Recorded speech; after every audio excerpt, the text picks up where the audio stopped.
Hey everybody, welcome to another Beastman review. Today we're going to be taking a look at Decepticon Chopshop. That's Shrapnel. Oh! We're going to be taking a look at Chopshop, not Shrapnel. And first off, take a look at some details. Come on, camera. There we go. That's what we are talking about. He's got some nice orange paint on the chest and some very matte white paint to kind of go with it. It's got a nice reflective Decepticon insignia, and that's mainly just due to the paint that they used. I like the head sculpt. It's very unique, and it can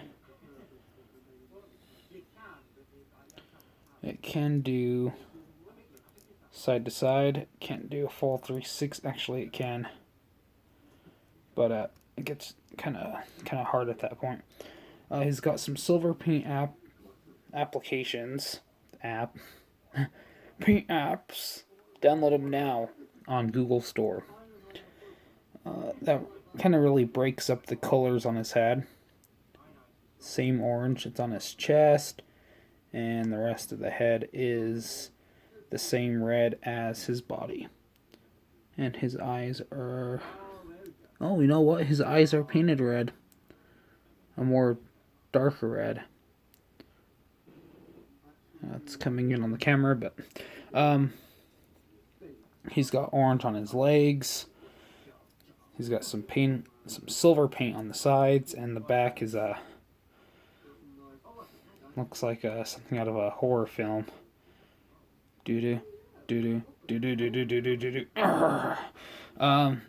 Articulation. He does have ball joints. He is riddled with ball joints, which is completely fine. Can do a full let's move that. He can do a full 360 at his shoulder, and at his elbow he can do a full 360. Like so. No waist articulation, but he can kick. So that's awfully nice.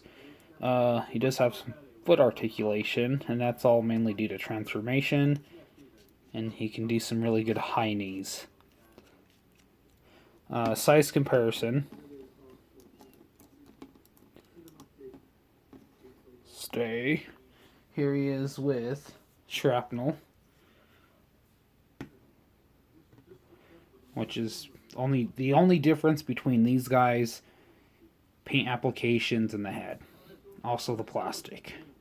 So pretty much it's almost a completely different figure if you ignore the fact that they have the same robot mode and alt mode. Here he is with Titan's Returns Hardhead. Can get him to stand. Here he is with War for Cybertron Siege Rung. And this is the one that came with the Ultra Magnus spoiler. So, he's a small dude, not to be rude. And here he is with Optimal Optimus. There you go. Now, onto the transformation. What you're going to want to do first, bring his little toesies down. And on the sides, they just rotate. Like that. What you can do, there's little tabs right here and right here. They just correlate, and if it cooperates, they will tab together. Which would be nice if they stayed together. What you're going to want to do next, open up his arms like so. And there's a little hinge. And that's just going to flip right up. So it's going to go from this to that. Then what you're going to want to do, as if I remember this correctly, you bring that hinge down. So he's pretty freaky looking, but we're almost there. You're going to want to bring his knees up, and it's going to be like this. So this is what he looks like from the back. Trust me, hopefully he gets a whole lot better. Bring his little pincers together, bring these back legs up, and everything just kind of slops together. There we go. And what you're going to want to do is bring his arms in. There's a little tab hole right here that'll go right into there. If I can ever get it to work. There we go.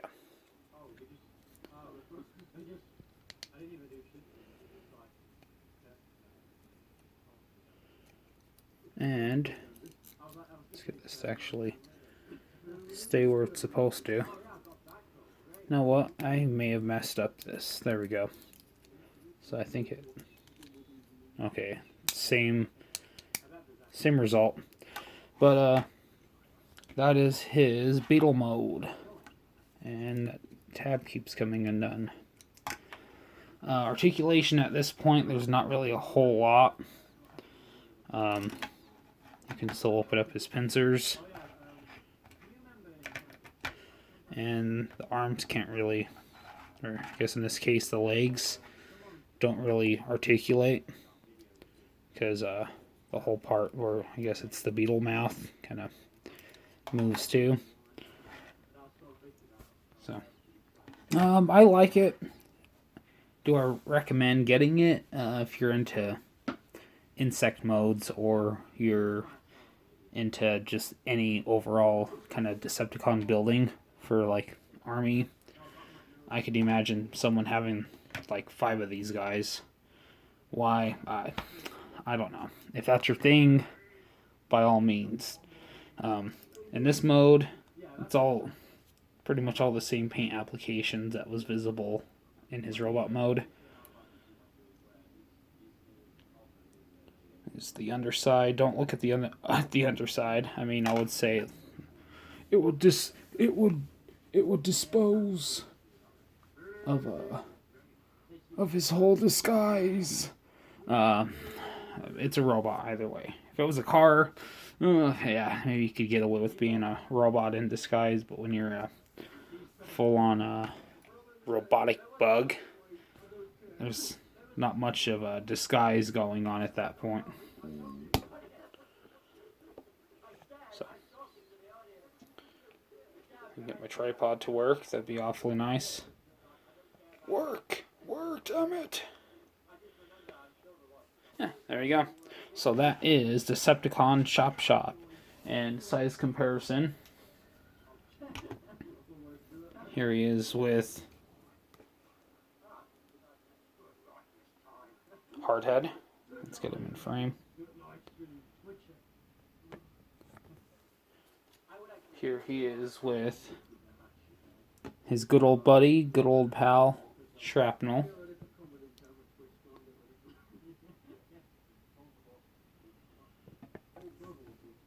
Here he is with Rung. It's Rungy time. And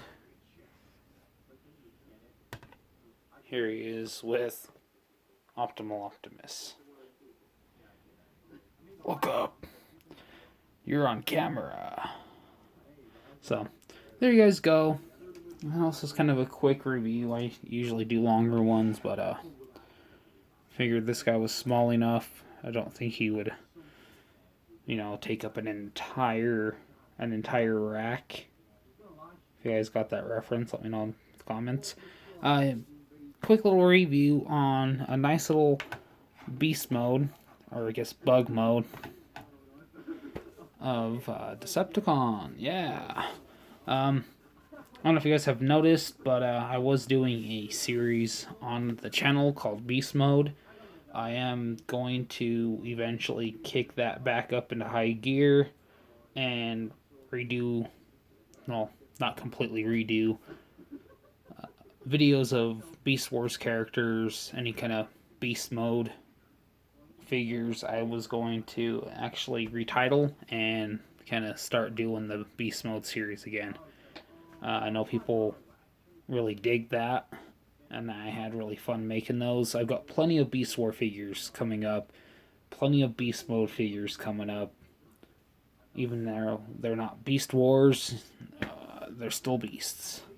And that's alright with me. So there you go. There is Decepticon Shrapnel. Not Shrapnel. Chopshop. If you guys like this video, let me know in the comments below. Remember to like, share, and subscribe. I'd really appreciate it. And follow me on my social medias. Instagram, _robotic_beastman. And of course, the Facebook group, official Nerdle Beastman. Thank you for watching. Until all are one. Yeah!